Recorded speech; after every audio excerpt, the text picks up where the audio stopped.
우리 무선 마이크 좀. 예. 혹시 여러분 이 문자나 뭐 카톡이나 뭐 이런 것으로 요즘 국회에서 입법하려고 추진하고 있는 차별금지법에 대한 문자나 이런 걸 받으신 분 있으세요? 받아보신 분? 몇 명 없네. 나한테는 굉장히 많이 오던데. 국회에서 지금 입법을 하는데 입법을 그냥 곧바로 하는 것이 아니라 앞으로 이런 법이 입법이 될 거다라고 미리 예고합니다. 그래서 국회 홈페이지에 가면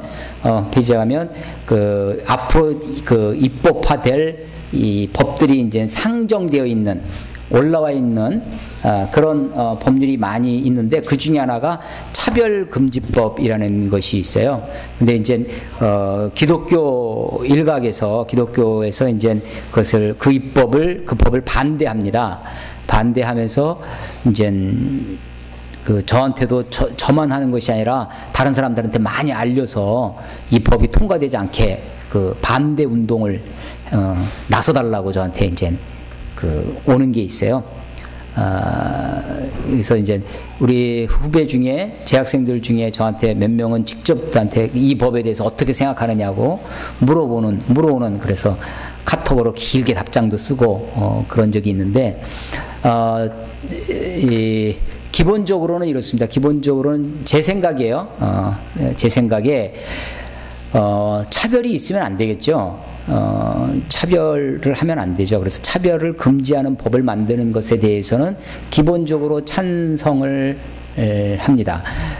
이거 주로 어떤 거냐면 예를 들어서 지역에 의해서 출신 지역에 따라서 어떤 차별을 가한다든지 혹은 성별 여자냐 남자냐 이런 것으로 차별이 있다든지 뭐 나이에 의한 거라든지 혹은 종교에 의한 거라든지 혹은 뭐 여러 가지 형태로라도 미모에 의해서 차별한다든지 뭐 별의별 차별이 있을 거 아니에요?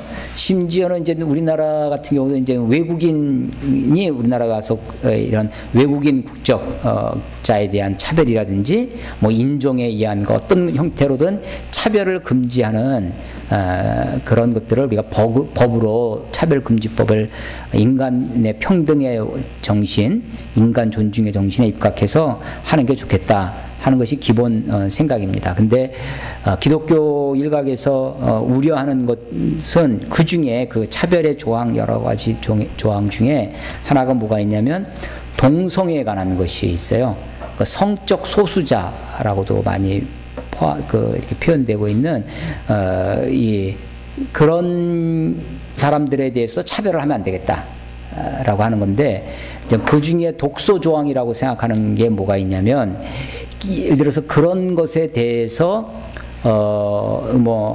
이 차별에 대한 주장을 한다든지 구체적으로 예를 들면 동성애는 죄악이다라고 교회에서 설교하거나 혹은 가르치면 이것은 차별 금지를 조장하는 이 법이 된다는 거예요. 그래서 그 법을 어기게 돼서 뭐 처음에는 1차는 뭐 200만 원의 벌금, 뭐 2차 가중할 때는 계속해서 할 때는 뭐 5배의 과중한 벌을 하겠다라고 하는 거죠. 또 거기에서 이제 보수단체에서는 또 어떤 것도 우려하냐면 국가보안법과 관계돼서 뭐 그 어떤 공산주의 사상 뭐 이런 것을 비판하거나 이런 것도 그런 어떤 사상에 의한 차별을 조장하는 것이다 해서 그런 것도 함부로 이제 주장하지 못하게 될 거다 하는 거죠. 그래서 대부분은 인권에 관한 것인데 그 중에 몇 가지를 이제 반대합니다. 그래서 제 생각에는 더 많이 받았을 줄 알았는데 저한테는 굉장히 많이 오거든요 지금. 그런 문자나 뭐 이렇게 뭐 카톡이나 뭐 이렇게 메시지 메일로도 오고 그래서 꼭 이번 주 화요일까지인가 아마 이 예고 기간이 있어서 이제 그거를 상정을 하게 되는 모양이에요. 그 동안에 그 국민 여론이나 이런 걸 보고 국회의원들이 그 법을 어떻게 해 나갈 것인가 하는 거죠. 저는 기본적으로는 그 법의 기본 취지에는 찬성이지만 중간에 그런 인간의 오히려 그런 기독교가 우려하는 그런 부분들에 대해서 부분 개정을 하는 것이 좋겠다. 그런 생각이 있는데 이제 이런 걸 하면 기독교가 굉장히 보수 집단처럼 여겨져요. 그래서 이제 그렇게 또 혹시 반인권주의를 처럼 그렇게 여겨져서 그런 것도 조심하게 생각하면서 인권에 대해서 우리가 더 생각해야 되지 않겠나 이런 생각을 합니다. 기독교가 교회가 이런 사회적인 문제나 이런 것에 물론 모든 문제에 다 답할 수 있는 건 아니겠지만 또 내가 믿고 있는 신앙, 내가 믿고 있는 바가 그런 것에 답을 줄 수 있으면 참 좋겠다라는 생각도 합니다. 시의성이라는 게 있잖아요. 시기적절한 그 페이스북 여러분 대부분 다 아시죠? 그 페이스북 그 최근에 어제 오늘 새벽까지 막 논쟁을 벌인 것 중에 하나가 이제 11조에 관한 논쟁 같은 것도 있어요. 이제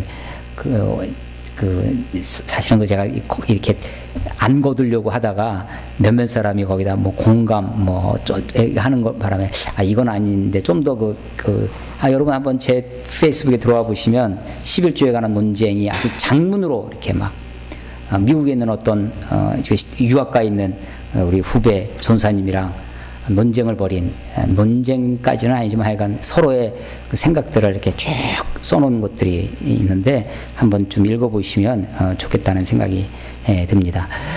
자, 우리 출애굽기 좀 본론으로 들어가 볼게요. 출애굽기 오늘 32장을 30 지금 나오고 있는 거예요? 안 나오는데? 여기는 나온다고 표시는 되는데 안 나오네. 자, 32장을 읽었는데요. 이거 금송아지 사건이라고 별명이 붙어 있는 그런 우상을 숭배하는 거죠. 여러분, 이 우상이라고 하는 단어가 글자가 보면 예. 이렇게 씁니다. 이 우상이에요. 이 우자 혹시 무슨 우자인지 한번 말씀드린 적이 있었는데 무슨 우자 같아 이거? 배우자 할 때 우자예요. 배우자는 와이프, 허즈밴드, 남편 배우자예요. 공부를 배우자 그 배우자가 아니라 이게 무슨 우자 같아요 그러면? 이게 짝우자입니다. 짝우자. 옆에 짝이 앉아 있어요? 옆에 자기 짝이 있다는 거예요. 이거는 형상상자고 모양, 이미지. 뭔가 짝이 있다는 거예요. 그러니까 실제는 실제가 있습니다. 실제가 이 단어가 가지고 있는 뉘앙스가 있는 거예요. 그것은 이 실제가 있는데 무엇이가 실제가 있어요. 이 실제가 이게 신이라고 하는 거죠. 어떤 신적 존재가 있는데 이거를 몰라. 안 보여. 그러니까 그것을 보일 수 있도록 만들어 놓은 짝이에요. 짝의 형상이야. 그래서 이 우상을 어떤 형상을 만드는 거죠. 어떤 상을 만드는데 이걸 이제 요즘은 이게 아이돌이죠. 아이돌이 또 혹은 아이콘도 이 우상을 뜻하는 건데 이게 이제 현대의 소위 대중문화 엔터테인먼트 하는 그런 문화에서 이게 이렇게 쓰여지고 있지만 어떤 젊은이들이 추구하는 그런데 이제 이거는 또 상당히 나이 제한이 있는 것 같아요. 이것도 나이에 대한 차별 이것도 하면 안 되는데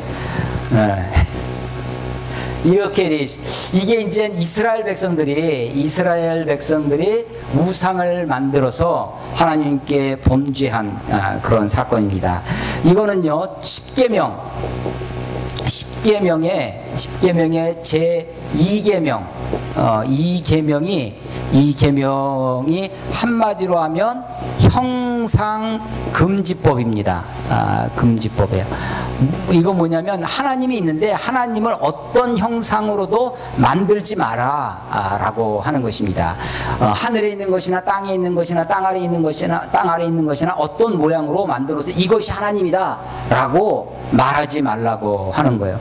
이건 정말 이게 우상, 짝이 있는 것이긴 하지만 사실은 정말 우스운 겁니다. 우상은. 그러니까 사람이 자기가 만들어요. 자기가 만들어 놓고 만들어 놓은 것을 신이라고 섬기는 거야. 이것처럼 어리석은 것이 없죠. 그런 모양들이 지금 이렇게 여기에 나오는 겁니다. 32장은 이스라엘 모세가 시내산에 올라갑니다. 시내산에 이스라엘 백성들이 도착한 것은 19장이에요. 19장에 도착해서 20장에서 10계명을 받아요. 10계명을 받고 21장에서 23장까지는 이 10계명의 후속 시민법, 민법에 대해서 다 이제 법이라는 거죠. 한마디로 율법을 받습니다. 율법을 받고 율법에 대해서 지금 제가 조금 전에 그 차별금지법, 입법 예고한 것처럼 하나님이 내가 너희들한테 이런 법을 줄 테니까 너희들 지킬래? 예, 우리에게 지키겠습니다. 그러면 올라와라. 나랑 정식으로 내가 이 법을 상정해서 체결을 할 테니까. 그래서 올라갑니다. 24장에 올라가요. 그런데 25장서부터 31장까지는 하나님이 이 시내산에서 뭘 주시냐면 이스라엘 백성들이 율법만 가지고 율법 아래에 있으면 전부 다 죄인으로 드러나기 때문에 이 죄인을 구원하기 위한 하나님의 죄인을 용서하시고 받아주시는 방법이 소위 장막이라는 것으로 예표가 돼요. 이 장막은 죄인을 하나님이 용서해 주시는 길입니다. 죄인을 만나 주시는 방법이 장막으로 표현되어 있죠. 그런데 이것이 시내산에서 올라가서 시내산 등정에서 모세가 40일 동안 여기에 있었던 거예요. 그걸 기다리지 못하고 32장에서 금송아지를 만듭니다. 그러고서 이 만들어 놓고서는 이것이 하나님이다 라고 하는 거예요. 이 만드는 과정은 이렇습니다. 1절 봐보세요. 1절에 백성이 모세가 산에서 내려옴이 더딤을 보고 더디었습니다. 그러니까 모여서 백성이 아론에게 이르러, 그러니까 모세는 없고 아론이 2인자처럼 그 당시에 모세의 대변인처럼 역할을 했었죠.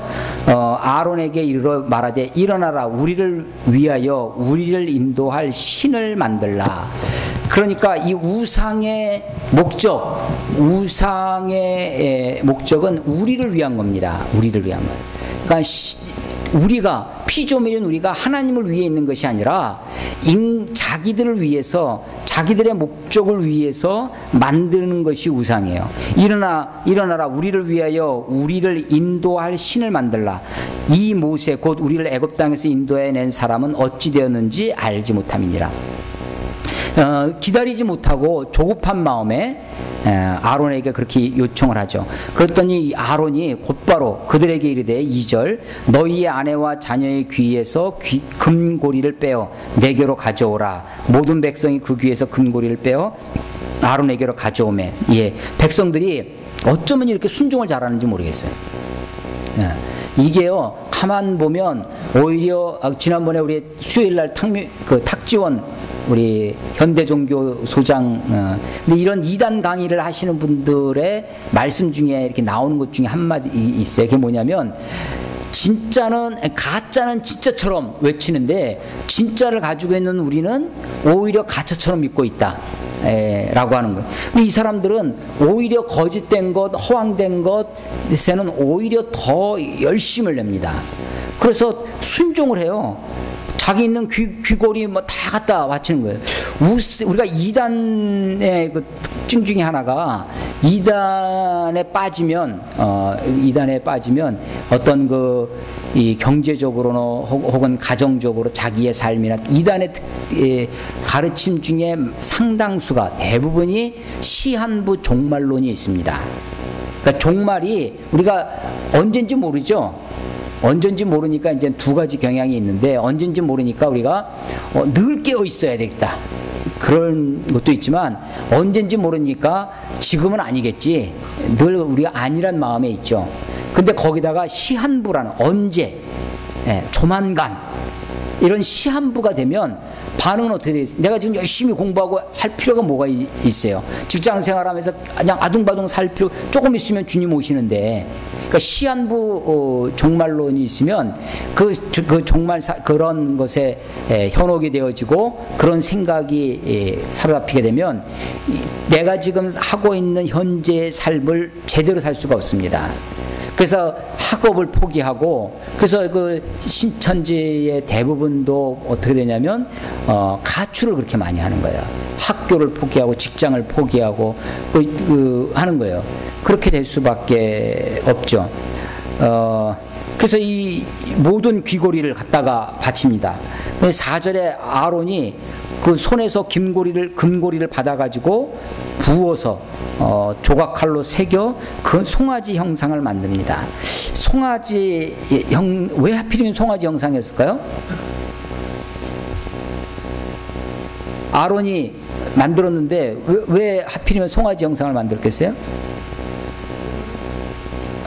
이게 애굽에서 신 중에 하나였습니다. 애굽 신 중에. 여러분 혹시 요즘은 만년필을 많이 안 쓰는데 옛날에 우리는 중학교 들어가고 고등학교 들어갈 때 선물 중에 하나, 이렇게 학생들한테 선물 주는 게, 요즘은 뭐 노트북, 아이패드 이런 거 선물합니까? 입학할 때? 옛날에는 그때 중에 만년필을 선물을 많이 했어요. 입학하고 졸업하고 그럴 때. 그 만년필 중에 혹시 들어본지 아피스 만년필이라고 들어보셨습니까? 처음 만년필이 있다는 건 아세요? 그 중에 그 아피스 만년필이라고 아주 최고는 아니었던 것 같아요. 몽블랑 뭐 이런 거에 더 비쌌던 것 같고, 아피스 만년필이 있었는데, 이 아피스가 그 송아지 우상을 얘기하는 겁니다. 송아지 우상. 그러니까 이 송아지 형상을 만드는 것은 그들이 애굽에서 본 거예요. 그들이 창조해낸 것이 아니라 애굽의 우상을 가지고 만듭니다. 그리고는 뭐라고 말하냐면 4절에 이는 너희를 애굽 땅에서 인도해낸 너희의 신이로다. 애굽에서 인도해낸 신이 누구예요? 하나님이죠. 여호와 하나님이에요. 여호와 하나님. 그러니까 이 우상은, 이 금송아지는요, 이름은 뭐예요? 이름은 하나님이에요. 이름은 하나님인데 여호와. 애굽에서 그런데 형상은 금송아지야. 이렇게 돼 있는 거예요. 이게요. 그러니까 예를 들어서 이스라엘 역사 가운데 이스라엘이 남왕국, 유다랑 북왕국, 남왕국이랑 북왕국으로 이렇게 나뉘어지는데, 북왕국이 먼저 망하고 남왕국이 더 오래 갑니다. 근데 북왕국 이렇게 갈 때 여로보암이라는 사람이, 여로보암 1세가 북왕국의 1대 왕이에요. 1대 왕. 그리고 북왕국이 모두 19대 왕까지 내려옵니다. 근데 이 여로보암 1세가 한 그 범죄 중에, 갈릴리오스 요단강 사해가 있으면 밑에 남유다고 위가 북이스라엘이에요. 예루살렘이 여기 있습니다. 예루살렘이 있는데, 이스라엘 사람들은 1년에 그 절기 때마다, 사실은 절기가 3번이 큰 절기가 3번인데, 절기 때마다 예루살렘에 가서 예배하도록, 제사하도록 되어 있었습니다.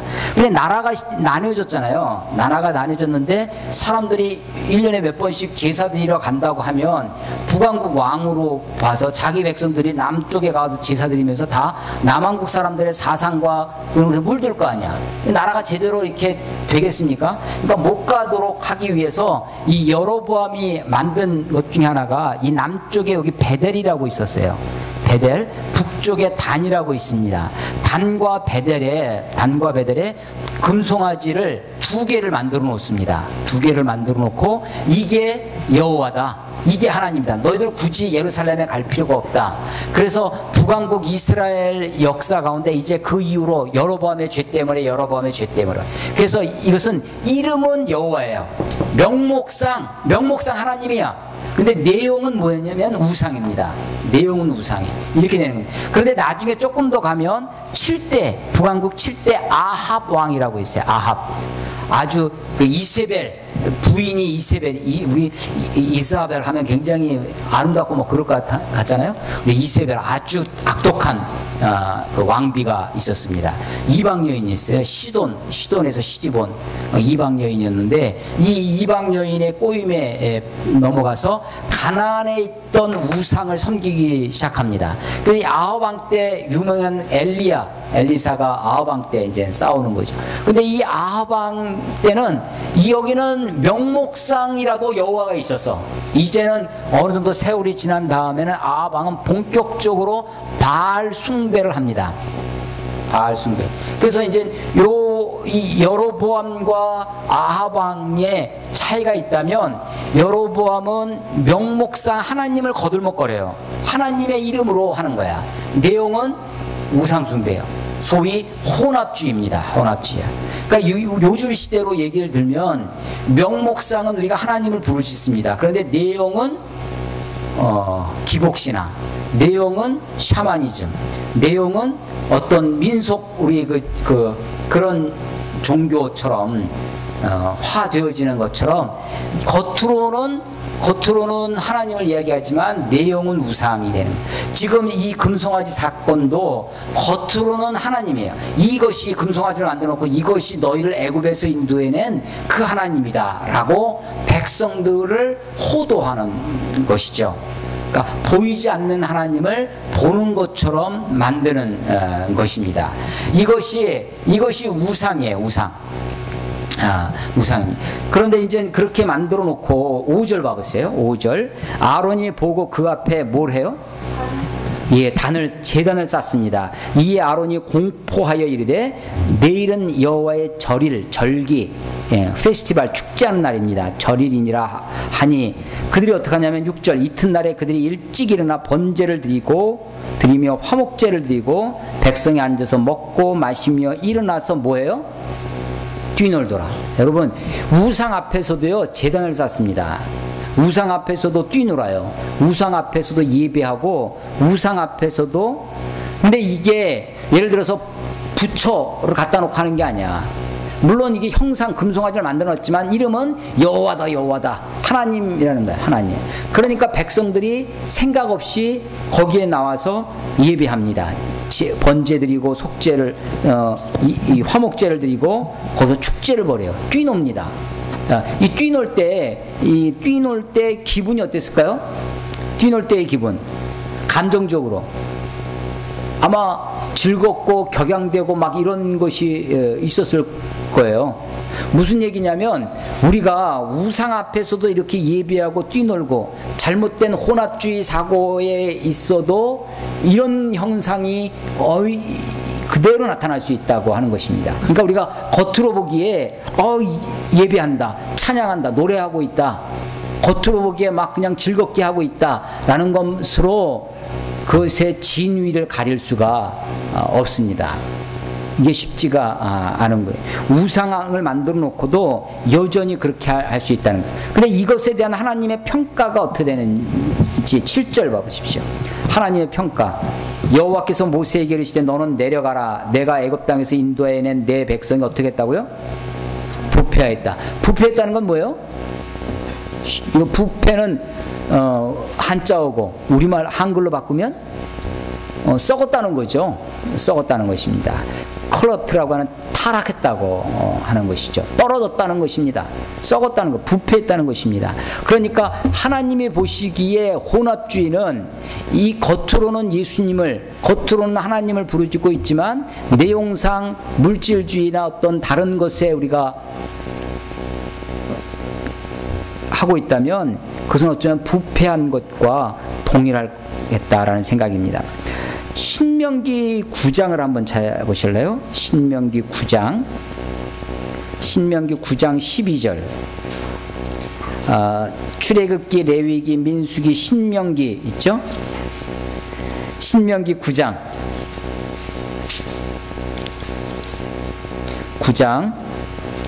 12절 말씀. 12절 같이 읽어보겠습니다. 시작. 내게 이르기를, 일어나 여기서 속히 내려가라. 내가 애굽에서 인도해낸 내 백성이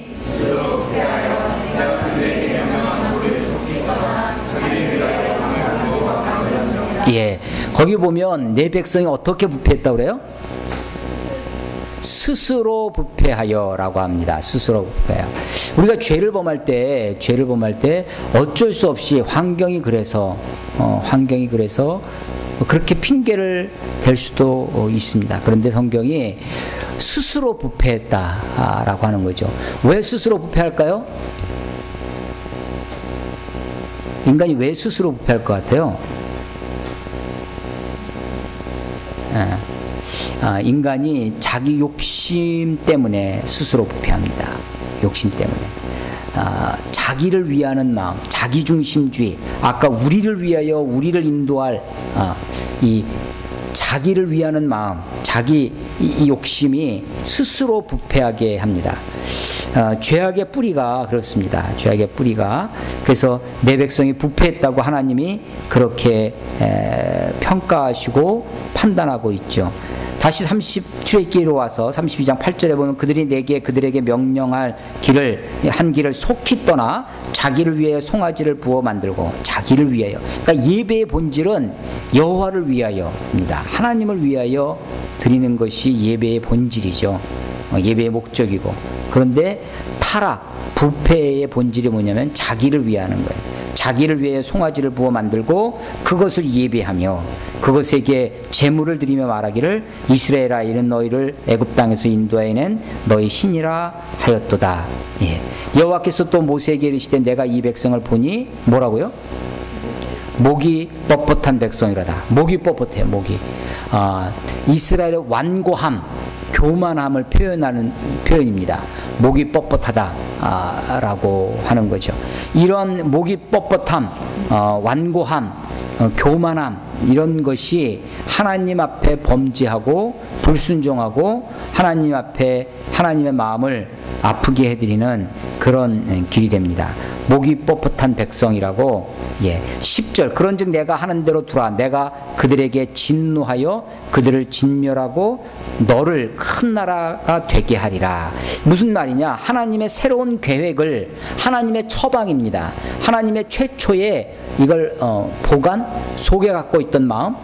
하나님의 보관은 뭐냐면 이스라엘, 이렇게 부패한 이스라엘 백성을 다 죽이고 다 진멸하고 다 죽이고 모세 너를 통해서 새롭게 나라를 시작하시겠다는 것입니다. 이게 역사상 있었습니까? 이런 일이? 언제 있었죠? 노아 때 있었죠. 뭐 부패한 죄악이 관연한, 죄악이 가득한 그 세상을 하나님이 치유하시기 위한 하나님의 방법이 다 죽이고 다 진멸하고 노아를 통해서 새롭게 나라를 시작하셨죠. 근데 그렇게 하시겠다는 겁니다. 모세 때 너를 큰 나라가 되게 하리라 라고 했습니다. 그랬더니 11절 모세가 그의 하나님 여호와께 간구하여 기도했다는 것입니다. 모세의 기도, 모세의 중보기도입니다. 모세가 누구를 위해 기도하는 거예요? 이스라엘 백성들을 위해 기도하는 거야. 그러니까 내가 나를 위해 기도하는 것이 아니라 내가 다른 사람을 위해 기도하는 것, 그것을 중보기도라고 하죠. 중보기도. 모세가 중보기도 합니다. 근데 이 모세가 중보기도하는 내용을 한번 보세요. 11절 보시면 여호와여 어찌하여 12절에도 어찌하여 이렇게 시작되죠. 모세가 하나님께 따지는 거예요. 하나님 어째서, 하나님 어찌하여 하나님께 얘기하는 거죠. 자 보세요. 뭐라고 따지는지. 여호와여 어째 이 큰 권능과 강한 손으로, 하나님이 큰 권능과 강한 손으로 백성들 다 죽인다고 하시니까 애굽 땅에서 인도해 내신 주의 백성에게 진노하시나이까. 어째 애굽 사람들이 이르기를, 다른 나라 사람이죠. 이방인들, 특히 애굽 사람들이 이르기를 여호와가 자기 백성을 산에서 죽이고 지면에서 진멸을 하려고 악한 의도로 인도하여 내었다고 말하게 하시려고 하나이까. 그러니까 하나님께서 이 백성을 다 죽이면 애굽 사람들이 그렇게 얘기할 거 아니냐. 하나님이 이스라엘 백성들을 여기서 죽이려고 그렇게 악한 뜻으로 그렇게 인도해냈다라고 하나님의 이름을 먹칠할 거 아니냐. 하나님의 영광을 가릴 것이 아니냐. 어찌하여 이렇게 하시냐, 이렇게 하는 거죠. 주의 맹렬한 도를 그치시고 뜻을 돌이키사 주의 백성에게 이 화를 내리지 마옵소서. 주의 종 아브라함과 이삭과 이스라엘을 기억하소서. 주께서 그들을 위하여 주를 가리켜 맹세하여 이르시기를 내가 너희 자손을 하늘의 별처럼 많게 하고 내가 허락한 이 온 땅을 너희의 자손에게 주어 영원한 기업이 되게 하리라 하셨나이다 라고 기도했다는 거예요, 모세가. 자, 11절부터 13절까지의 모세의 기도의 내용을 가만히 보면 하나는 뭘 지금 건들고 있냐면 하나님의 명예를 건드리고 있어요. 하나님 명예를 지금 하나님의 명예가 땅에 떨어지는 일입니다. 이걸 주기도문식으로 바꾸면 뭐가 되겠어요? 주기도문에 하나님의 명예가 나오나요? 명예의 명자는 무슨 명자예요? 이름 명자지. 이름. 하나님의 이름이 당신의 이름이 거룩히 여김을 받으시오며 하나님 명예를 위해 기도하라는 거죠. 하나님의 명예를 위해. 이게 처음에 11절 12절은 하나님의 명예를 위해서 기도하는 겁니다. 하나님이 그렇게 행하시면 이스라엘 백성을 다 죽이시면 이스라엘 사람들이 애굽 사람들이 하나님을 조롱할 겁니다. 하나님을 악하다고 할 것입니다. 하나님을 그렇게 얘기할 거라는 거예요. 하나님의 명예를 걸고 기도하는 겁니다. 하나님의 명예를. 이름이 거룩히 여김을 받으시오며 지금 이 하나님의 이름이 거룩히 여김을 받지 못한다는 거예요. 또 하나가 있습니다. 13절이 길죠? 그 13절에는 아브라함과 이삭과 야곱 이야기를 하는데 하나님 지금 모세가 뭘 걸고 넘어지는 거예요? 하나님이 믿음의 조상들하고 맺었던 약속, 언약을 걸고 넘어지는 것입니다. 하나님이 그렇게 약속하지 않았습니까? 하나님 아브라함과 이삭과 야곱을 기억해 주십시오 라고 하는 겁니다. 우리가 기도할 때 우리가 기도의 확신을 가질 수 있는 것 중에 하나가 뭐냐면 하나님의 말씀을 붙들고 기도하는 겁니다. 하나님이 이렇게 말씀하지 않으셨습니까? 저는 이걸 하나님의 아킬레스건, 아킬레스 아세요? 끊어지면 안 되는, 이게 아주 건들면 그 하나님의 아킬레스건이 있어요. 하나님의 약한 것, 하나님의 취약 분야. 그게 뭐냐면 하나님의 말씀이에요. 하나님 말씀에 이룩하지 않았습니까? 말씀을 주장하는 것이요. 그 말씀이 우리들에게 약속입니다. 약속이에요. 그 모세가 지금 모세의 11절, 12절, 13절의 기도의 내용은 두 가지예요. 하나는 뭐야? 하나님의 명예를 붙들고 기도하는 것입니다. 하나님의 이름을 위해서 기도하는 겁니다. 하나님의 영광을 위해서 기도하는 것이고 또 하나가 하나님의 약속, 언약, 아브라함과 이삭과 야곱과 맺었던 그것을 기억해 달라고 하는 거죠.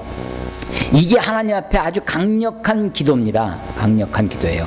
하나님이 들으시는 기도입니다. 하나님의 영광을 위해서, 하나님의 명예를 위해서 기도하는 것, 하나님의 약속, 언약을 붙들고 기도하는 것입니다. 14절 봐보세요. 그랬더니 하나님 여호와께서 어떻게 해요? 뜻을 돌이키사. 여러분, 하나님은 뜻을 돌이키실 수 있는 분입니까? 아닙니까? 하나님은 뜻을 돌이키시는 분이에요? 아니에요? 여기 지금 뭐라고 되어 있어요? 뜻을 돌이키시는 분이에요. 하나님은 뜻을 하나님이요 작정을 하셨어요. 10절에 내가 저들을 다 진멸하고 너를 통해서 큰 나라가 되게 하리라. 하나님의 작정입니다. 하나님의 결심이에요. 하나님이 아직 실행하진 않았지만 하나님의 계획입니다. 하나님의 뜻이에요. 그런데 그 뜻을 돌이키신 하나님입니다. 저는요 이것을요 나는 이게 하나님의 매력이라고 생각합니다. 하나님이 기계적인 하나님이 아니에요. 하나님이 프로그램 딱 되어져 있으면 그 프로그램대로만 되어져야만 하는 그런 결정론, 기계적인 하나님이 아니십니다. 하나님은요 그 뜻도 돌이키실 수 있는 하나님이에요. 조금 약간 그 표현이 불경스럽긴 하지만 하나님은 컴프로마이즈 맞나? 단어가 협상이 가능한 하나님이에요. 협상이 가능한 하나님이 아주 완고하다는 것을 이스라엘 백성들에게 적용하면 뭐가 된다고 그랬어요?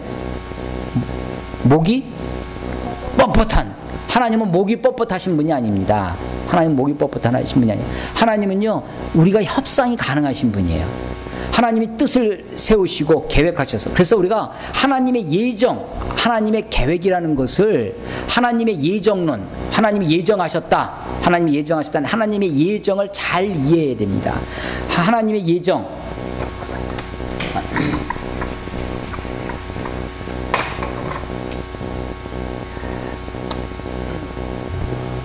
하나님의 예정론. 우리 이게 칼빈의 주요 사상 중에 하나라고 그랬죠. 예자는 미리 예자입니다. 미리 예. 정은 정할 줄 미리 정했다는 거예요. 미리 정. 하나님이 예정하셨다라고 하는 것이 하나님의 예정은 기계적 예정이 아닙니다. 기계적 예정이 아니라 하나님의 예정은 인격적인 거예요. 인격적 예정입니다.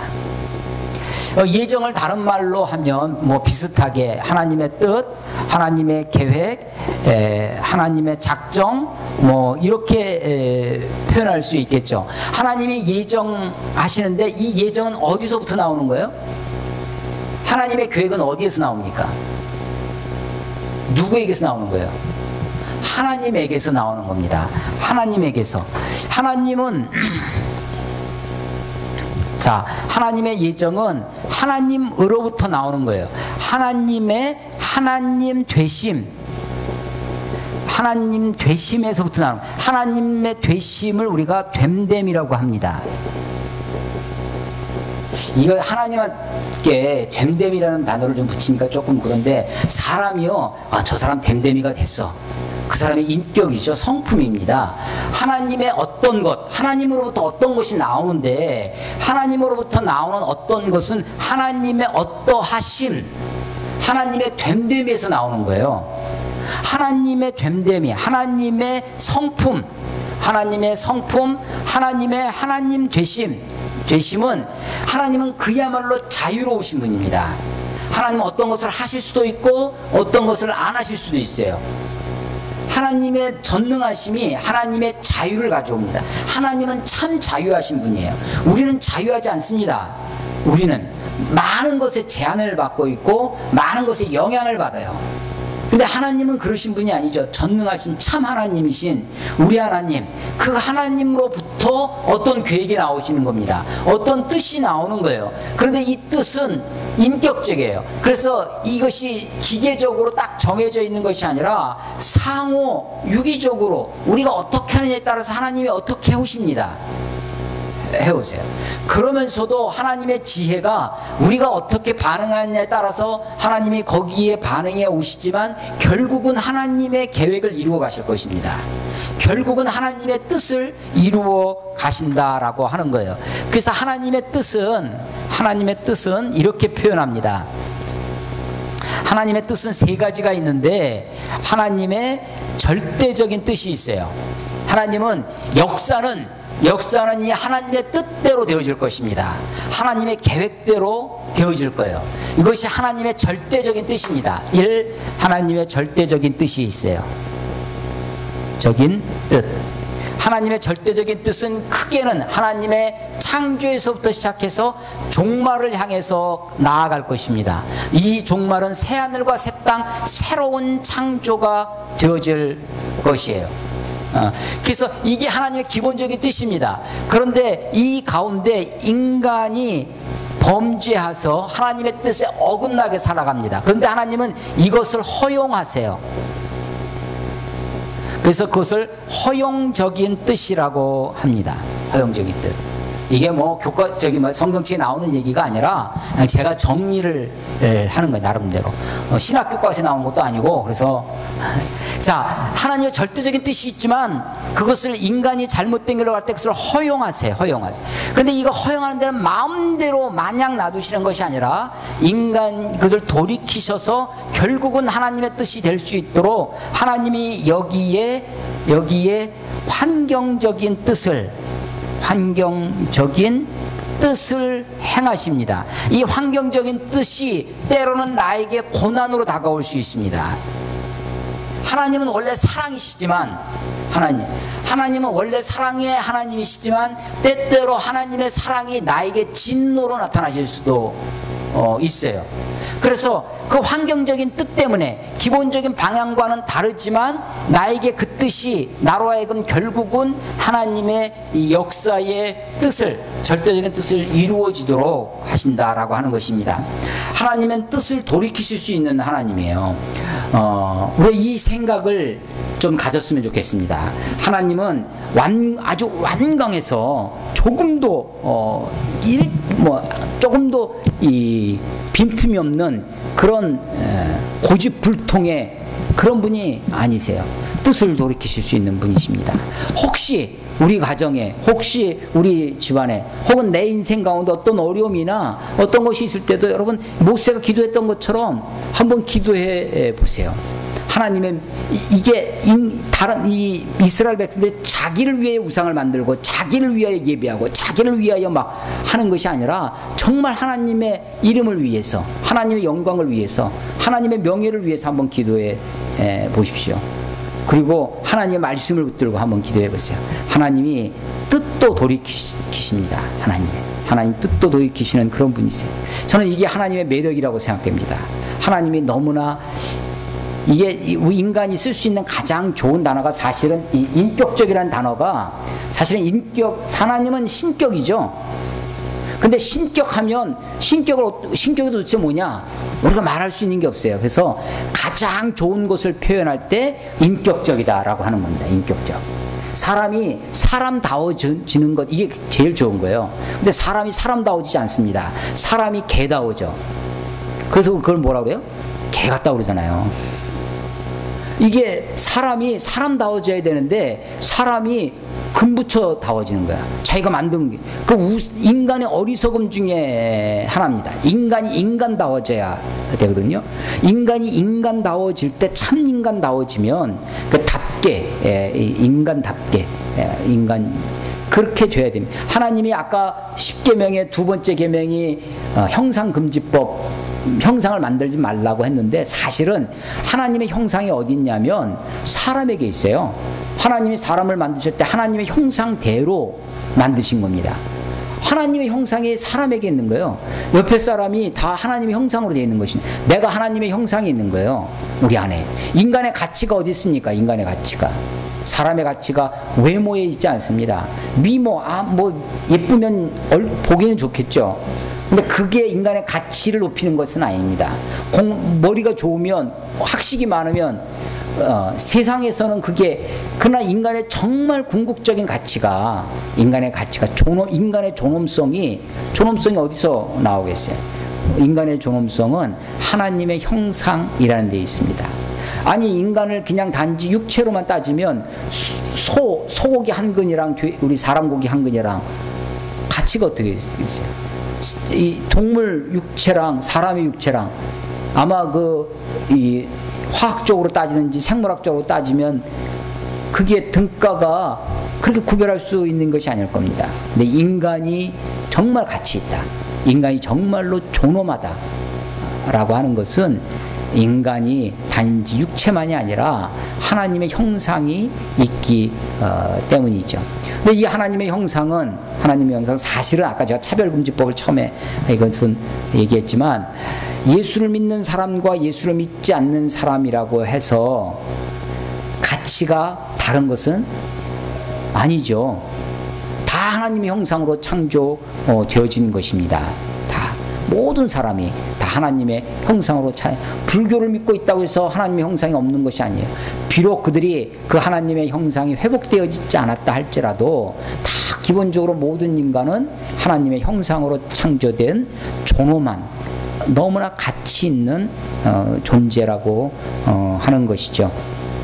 자, 하나님이 우리들을 그렇게 만드셨는데 인간들이 그것을 다른 것으로 바꾸어 놓습니다. 로마서 한번 1장 봐보세요. 로마서 1장.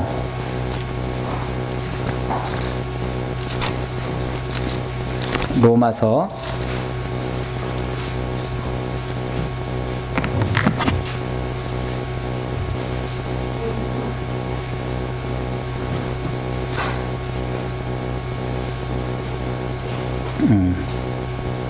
21절부터 한번 읽어보겠습니다.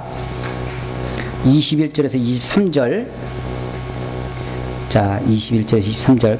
1장 21절에서 23절 같이 읽겠습니다. 시작. 하나님을 알되 하나님을 영어롭게도 아니하며 감사하지도 아니하고 오히려 그 생각이 허망하여지며 미련한 마음이 어두워졌나니 스스로 지혜 있다 하나 어리석게 되어 썩어지지 아니하는 하나님의 영광을 썩어질 사람과 새와 짐승과 기어다니는 동물 모양의 우상으로 바꾸고. 아멘. 예. 썩지 아니할 하나님의 형상, 이게 하나님의 정말 하나님의 그 영광이 하나님의 형상으로 우리에게 있는데 썩어질 사람, 새, 짐승, 기어다니는 동물 모양의 우상으로 바꾸었습니다. 왜냐하면 인간이 마음이 어두워지고 생각이 허망해져서 하나님을 알되 하나님을 영어롭게 하지 않을 뿐만 아니라 이런 우상의 죄를 범하고 있는 것이죠. 인간 모든 사람들 속에 가장 기본적인 것 중에 하나가 소위 종교심이 있습니다. 그러니까 아무리 나라가 미개하고 그래서 학교도 없고 병원도 없고 뭐 정부도 없고 군대도 없고 아무것도 없는 그런 미개한 나라, 미개한 민족이라 할지라도 종교가 없는 민족은 없어요. 종교가 없는 부족은 없습니다. 어떤 형태로든지 다 종교, 그러니까 인간의 가장 기본적인 심성 중에 하나가 종교심입니다. 종교심. 그래서 이 종교심이 어떻게든지 발현되어집니다. 어떤 형태로든지. 그것이 이제 우상으로 나오는 거죠. 전도서를 한번 찾아보겠습니다. 전도서, 구약성경 전도서 3장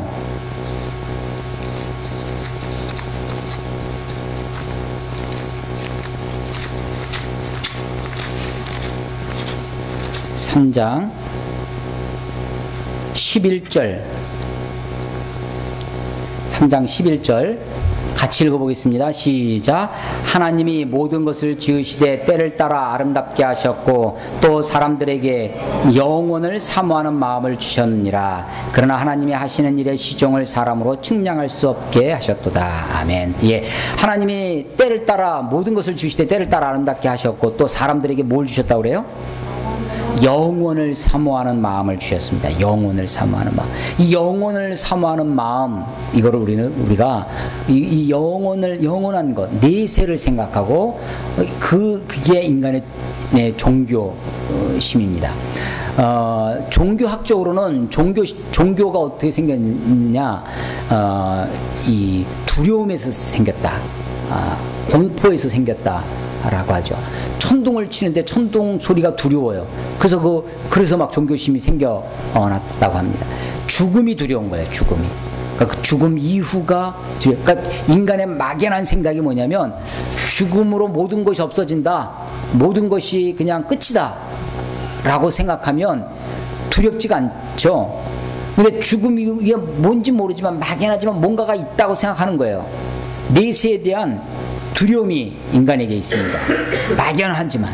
그래서 사람들이 그 두려움을 이겨내기 위해서 영혼을 사모하는 마음을 주십니다.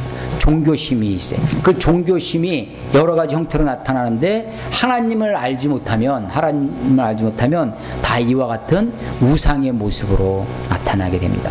하나님이 가장 싫어하시는 것 중에 하나가 우상이죠. 하나님이 가장 엄히 다루시고 하나님이 가장 불쾌하게 생각하시는 것, 이것이 우상입니다. 그런데 이것은 어떤 의미로 보면 하나님이 나만 섬겨라, 하나님의 어떤 이기심, 하나님의 그 욕심 때문에 그런 것이 아닙니다. 사실은 이게 인간으로 하여금 참 자유를 가져다 주게 합니다. 우상을 섬기기 시작하면요, 우상에 사로잡혀 있어요. 이게 종교가 아주 묘합니다. 그냥 뭐 종교가 자기 삶의 한 부분일 것 같은데 절대 그렇지 않고 종교가 사실은 그 사람의 인격에 가장 큰 영향을 발휘하게 됩니다. 내가 무엇을 믿느냐, 무엇을 신뢰하느냐가 그 사람을 좌지우지하죠. 그래서 이 종교심의 문제가 하나님이 우상을 만들지 말라, 우상을 그렇게 싫어하시는 것이 하나님만 섬기게 하려는 하나님의 이기심에서 나온 것이 아니라 사실은 인간을 참 자유하게 하시기 위한 인간을 사랑하는 하나님의 대책입니다.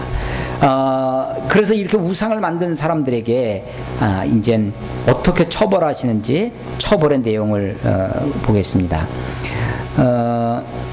먼저 모세가 아론에게 질책하는 장면이죠. 21절 봐보세요.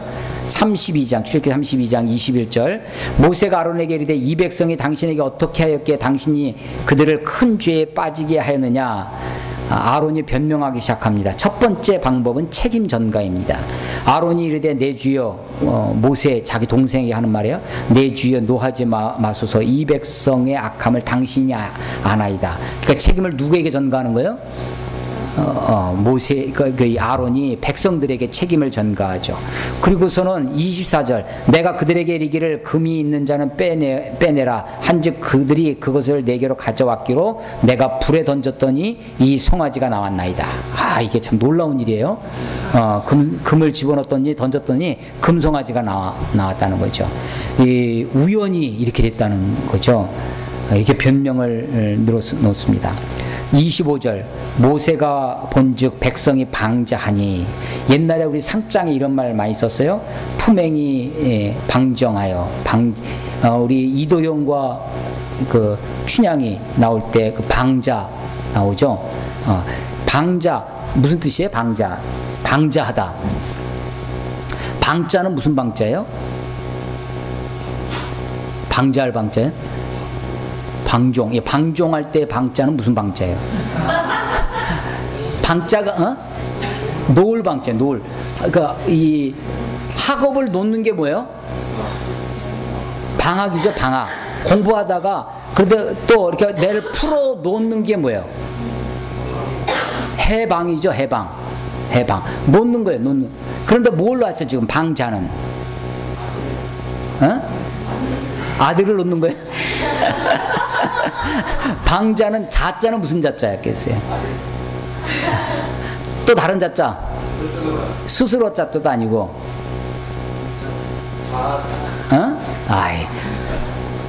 여러분들의 지금 자태가 어때요? 이 자태, 이 자자가 자세, 자태할 때 자자입니다. 자세를 우리가 자세를 단정히 하고 내가 흐트러짐 없는 자세를 가지고 있어야 되는데 내 자세를 완전히 풀어놓는 거예요. 지 하고 싶은 대로 하는 거야. 그게 방자입니다. 방자. 이 백성이 방자하여 왜 방자하다라는 단어가 잠언서 한번 잡아봅시다. 잠언서 28장 19절. 잠언 28장 19절.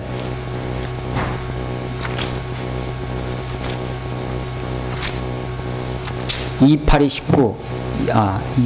29, 18. 29장 18절이다. 29, 18. 29장 18절.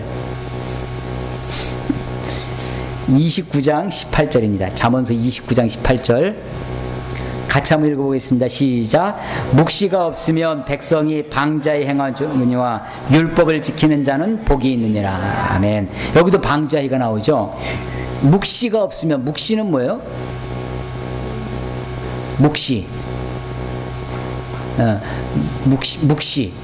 묵시가 없으면,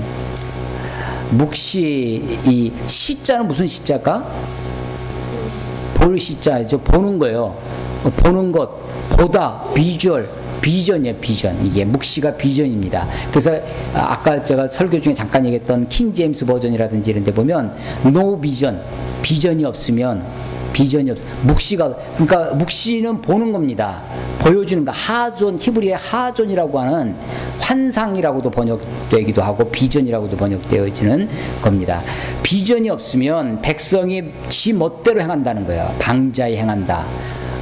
비전, 보는 게 없으니까, 내 목표가 없으니까, 꿈이 없으니까, 이건 우리 현실도 그렇습니다. 꿈이 없는 사람은요, 자기 생활이 마음대로 하는 거예요. 꿈이 있으면요, 자기 생활을 절제합니다. 비전이 있으면 그 비전을 이루기 위해서 행동이, 삶이 방자해지지 않아요.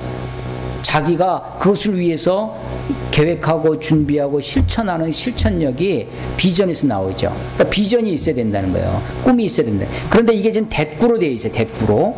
묵시가 없으면 백성은 방자 행하거니와 율법을 지키는 자는 복이 있으리로다. 이게 대꾸인데, 그러면 율법을 그 묵시가 뭐로 지금 대꾸를 이루고 있냐면 율법으로 됐든. 그러니까 우리의 온전한 비전은, 묵시는 뭐라는 거예요? 율법입니다. 말씀이에요. 말씀이 하나님의 뜻이, 여기서는 율법이라는 게 그 구약의 뭐 제사를 지키는 법 이런 그 좁은 의미에서 그런 것이 아니라, 여기서 율법은 하나님의 말씀, 하나님의 뜻 이런 거죠. 하나님의 뜻이 우리에게 비전이야. 그 하나님의 뜻을 지키는 것이 그게 꿈이고 비전이고 우리의 삶의 목표죠. 그러면 어떻게 된다는 거예요? 복이 있다라고 하는 것입니다. 자, 묵시가 없으면 백성이 방자 행하거니와 율법을 지키는 자는 복이 있으리로다. 잠언서 29장 18절 말씀인데, 자, 백성들이 그리고 우상 숭배하는 모습을 보고 모세가 백성들을 평가하는 거죠. 모세가 본즉 백성이 방자하니 라고 합니다. 이는 아론이 그들을 방자하게 하여 원수에게 조롱거리가 되게 하였습니다. 그 결과가 어떻게 됐다는 거예요? 원수에게 조롱거리가 됩니다. 이 원수는 누구겠어요? 이스라엘의 원수. 물론 그 당시에도 원수는 있었습니다. 조금 전에 애굽에서 나온 그 애굽도 원수일 수 있고, 그 주변의 이방 민족들도 원수일 수 있겠죠. 근데 여기서의 원수는 그 원수가 아니라, 여기서는 사탄 마귀를 우리가 생각할 수 있습니다. 그러니까 우리가 우상을 숭배하는 것은, 우상을 섬기는 것은 사탄의 귀신의 그 마귀들의 조롱거리가 되는 겁니다. 다윗이 범죄를 합니다. 밧세바를 범했을 때, 그때도 나단 선지자가 책망하면서 당신이 이렇게 행해서 원수로 조롱거리가 되겠다라고 하는, 사탄이 우리들이 하나님의 뜻대로 살지 아니하고 하나님을 온전히 섬기지 아니하고 살면 마귀가, 사탄이 우리들을 조롱할 것입니다. 우리들을 조롱할 것뿐만 아니라 하나님을 조롱거리로 삼게 되어질 것입니다. 하나님의 명예가 땅에 떨어지는 것이죠. 그 다음에 이제 모세가 하는 것이 소위 숙청 작업을 합니다. 백성들, 특별히 하나님 그 여호와 26절에 보면 모세가 진문에 서서 이르되 누구든지 여호와의 편에 있는 자는 내게로 나오라 하매 레위 자손이 다 모여 그에게 나옵니다. 레위 자손, 레위 지파, 모세가 그 레위 지파 사람들이었는데 제사장들이 이 레위 지파에서 나오죠. 이 사람들이 들에게 모세가 명령해서 이스라엘 백성들을 죽이게 합니다. 28절에 보니까 3,000명이 죽임을 당합니다. 3,000명? 이게 우리가 한두 명만 죽어도 난리가 날 텐데 3,000명이면 요즘 식으로 하면 이건 학살이죠. 학살입니다. 그런데 하나님이 이렇게 무섭게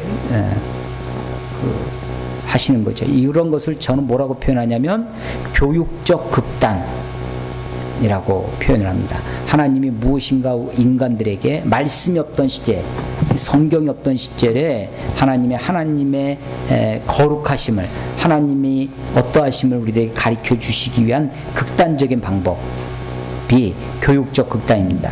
29절 모세가 이르되 각 사람이 자기의 아들과 자기의 형제를 쳤으니 오늘 여호와께 헌신하게 되었느니라. 그가 오늘 너희에게 복을 내리시리라. 여기서의 헌신이 얼마나 무서운 헌신인지 보십시오.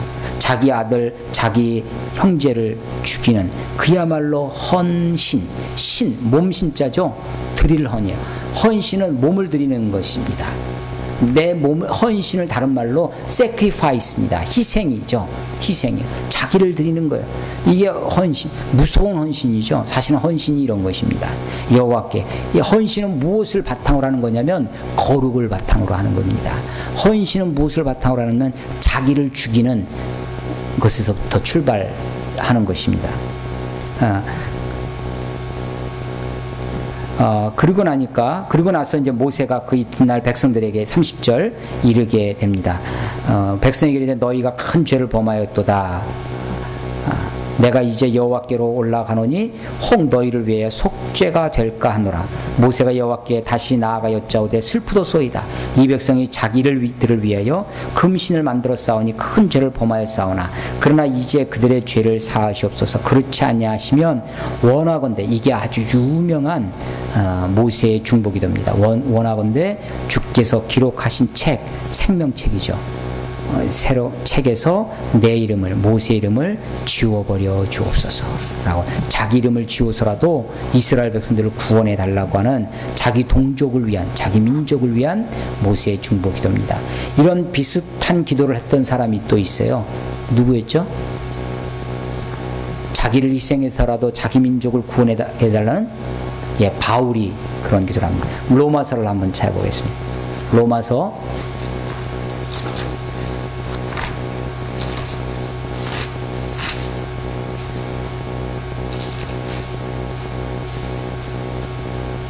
9장 3절 로마서 9장 3절입니다. 같이 읽어보겠습니다. 시작. 나의 형제 곧 고륙의 친척을 위하여 내 자신이 저주를 받아 그리스도에게서 끊어질지라도 원하는 바로다. 그리스도에게서 끊어질지라도 바울의 고륙 친척, 이스라엘 민족, 유대인들을 향한 바울의 그런 간절한 기도가 나와 있는 것입니다. 출애굽기 32장 32절, 장과 절이 똑같아요. 32장 32절이 모세의 유명한 중보기도입니다. 내 이름을 기록된 여호와의 책에서 지워버리는 한이 있어도 이 백성들을 용서해 달라고 하는 것입니다. 33절 여호와께서 모세에게 이르시되 누구든지 내게 범죄하면 내가 내 책에서 지워버리라. 이제 가서 내가 내게 말한 곳으로 백성을 인도하라. 내 사자가 내 앞서 가리라. 그러나 내가 보응하는 날에는 그들의 죄를 보응하리라. 여호와께서 백성을 치신 이는 그들이 아론이 만든 바 그 송아지를 만들었음이었더라. 그래서 지금 3,000명이 죽었는데요. 3,000명이 죽고서라도 온 이스라엘 사람들, 수많은 백성들을 건지는, 구원하는 그런 장면입니다. 하나님은 우리의 죄를 사하여 주시는, 용서하시는 하나님이십니다. 그러나 그 용서가 그냥 사탕발림의 용서가 아닙니다. 다윗이 밧세바를 범하고 하나님 앞에 죄를 용서해 달라고 사죄의 기도를 드리죠. 하나님이 그 기도를 들으시고 용서해 주십니다. 용서한다고 해서 모든 것이 없었던 것처럼, 아무것도 없었던 것처럼 되어지는 것은 아닙니다. 진정한 용서는 그 죄에 대한 응분의 대가를 받을 때 사실은 그 온전한 회개와 용서가 될 것입니다. 그런데 만약에 내가 이 죄가 이만큼인데 내 죄대로 나를 징계하시면 나는 살아남을 수가 없을 것입니다. 그러나 하나님의 자비와 긍휼이 내 죄에도 불구하고 나를 그렇게 징계하지 아니하시고 나를 긍휼히 여기셔서 나에게 조금 징계하십니다. 그래서 우리를 살려 주시는 것이죠. 그런데 구약의 이제 창세기 같은 데 보면 그 가인의 후예들, 이런 사람은 내 벌이 중하여, 자기가 벌을 받았는데 내 죄가 보다 벌이 더 많다는 거예요. 내 벌이 너무 중하여 견딜 수 없다고 그렇게 나갑니다. 악인들의 특징입니다. 근데 하나님이 다윗의 죄를 용서해 주시고, 베드로도 마찬가지죠. 범죄하고 그 닭울음 소리에 예수님을 배반하고 회개하고 통곡하고 돌아오는데, 가룟 유다의 잘못은 뭐냐면, 그의 잘못은 그가 예수님을 팔고 나서도 회개하지 아니하고 목매달아 죽은 것이 그게 그의 잘못이죠. 우리가 하나님 앞에 회개하면 하나님은 우리의 죄를 용서하십니다. 그러나 마치 우리가 벽에다가 못을 박으면 잘못 박았구나 하고 못을 빼면 못은 없어지죠. 그러나 못자국이 남습니다. 그런 것처럼 우리의 죄에 대한 흔적이 남죠. 하나님이 보응하지, 그래서 얄팍한 회개가 있어요. 우리가 그러니까 하나님이 받으실 만한 회개에 합당한 열매를 맺는 삶이 필요합니다. 하나님은 보응하시는 하나님이세요. 그러나 우리의 죄대로 보응하지는 않습니다.